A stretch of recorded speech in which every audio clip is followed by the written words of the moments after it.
John Wall here on the Rich Eisen Show. How are you, John? I'm great, man. How you doing? Thanks for having me. Oh, no, thank you for joining the show. You guys seem to have found a head of steam here, John. Would that be a safe assumption right now? Yeah, I think so. You know what I mean? Coming out of All-Star break, we kind of knew we was in desperation mode. We only 20-some games left. And just getting guys healthy. We knew the type of team we could have when guys is healthy.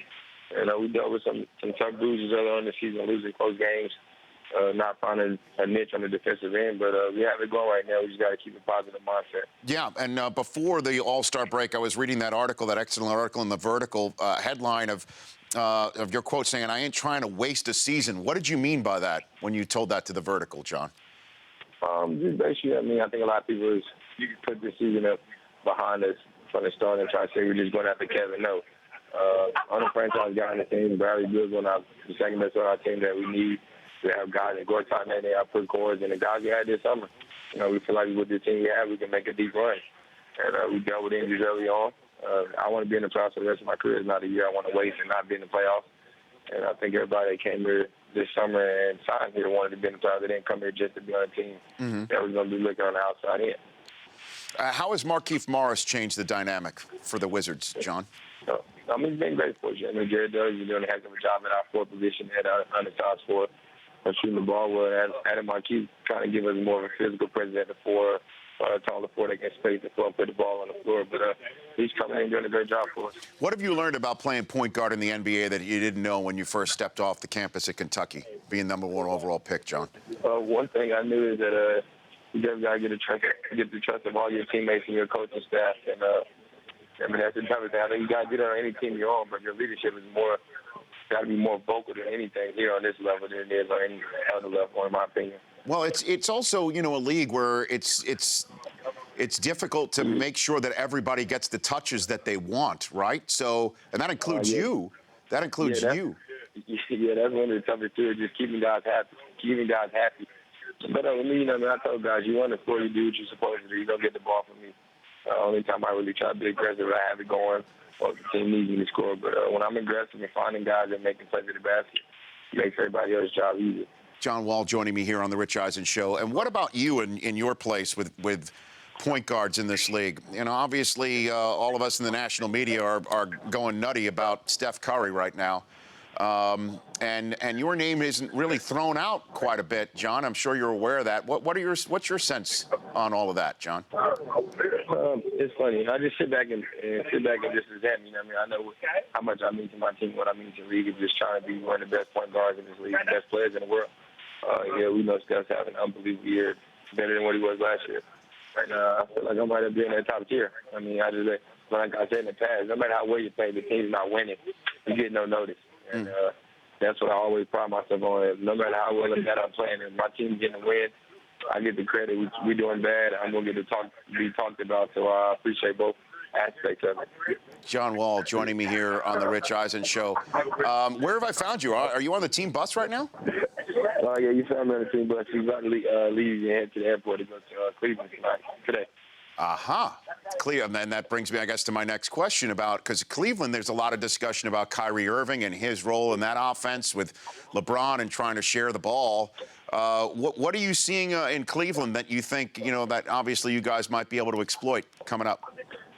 Well, it's really not too much. He's trying to play basketball. They're a talented team. You have guys like Kyrie Irving, LeBron James, Kevin Love, and Miles Garvin, Tristan Thompson, Iman J. All those guys, they have the pieces. Like you said, it's all about just finding a niche. And I think they have good chemistry. There's times when you lose a couple of games and you do something bad, if somebody's going to have to be blamed, if something's going to have to be talked about. They have a great core. LeBron's a great leader for those guys. I know he's going to get them all right back on the right path. And I don't really know what's going on in their locker room and what it is. That's them, and they're doing a great job as professionals of keeping it in their locker room and not letting outside people get involved. Because when you think of it, you only have one family, and that's the people that's in your locker room that you're competing with every night. And what is the situation on the bus? Is it a same seats policy, John? Does everybody sit in the same seats every single time? Yeah, we all got our seats, man. It's like having assigned seats. Okay. So, I got my seat closer to the back behind the driver, so nobody bothers you. Okay. So you normally, is this breaking your normal bus riding policy to get on the phone and talk to me? I don't want to disturb any mojo you Oh, might no, have you're worked. fine, man. I'm enjoying this conversation. I'm very happy to be on the show. So Okay. it's not doing nothing. And our routine is all different. I mean, my mom called, anybody called, we'll pick up the phone and talk. Okay. So you're fine. What normally do you normally listen to music? If so, which music do you normally listen to? I listen to my nephew Pac-Man, Lil Durk, Shock Drizzy, Pat Trail, Okay. Chris Montana, Lil Wayne, my favorite artist, Future, Drake, all those guys. Me. Okay, all those guys. And who have you been able to meet that's been sitting courtside at any of your games that in the first 6 years of your career, 6 seasons of your career, you've been kind of fired up to meet, John? To be honest, it's not really been too many. I mean, I see a couple people at our games here and there. Yeah, but we don't really get too many of the big stars at our games. But just to see them come out and support us and hear guys talk about you on Twitter or anything like that, it means a lot. I know you go play in L.A. or go to state, you're going to see some big-time players. So I'm just excited to be able to be on the biggest level and play and be one of the stars in this league.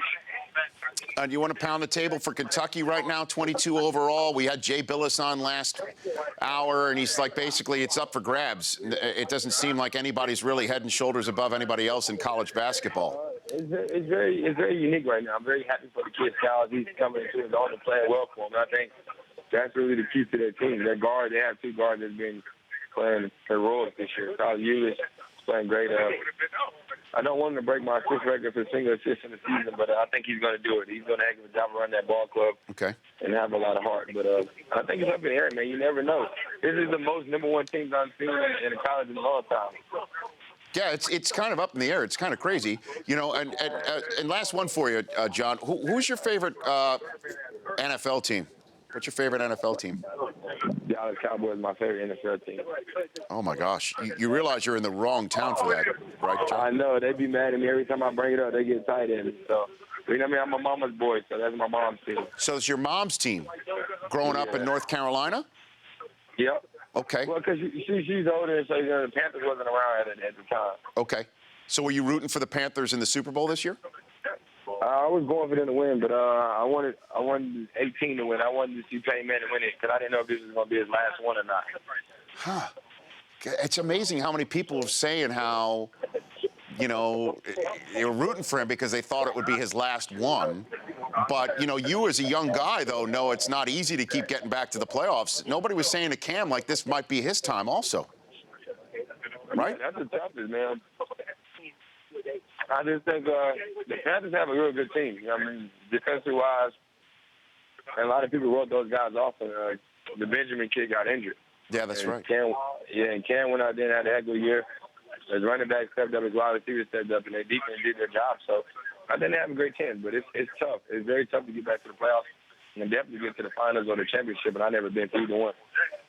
Well, look, good luck to you moving forward. I appreciate you calling while you're on the bus going to Cleveland. When you're in Los Angeles, I'd love to have you here in the studio. It's a pleasure getting to meet you over the phone. I'd love to meet you in person, John. So I bet. Thank you so much. You bet. That's John Wall, at John Wall on Twitter. The Rich Eisen Show, weekdays at noon Eastern. On Audience.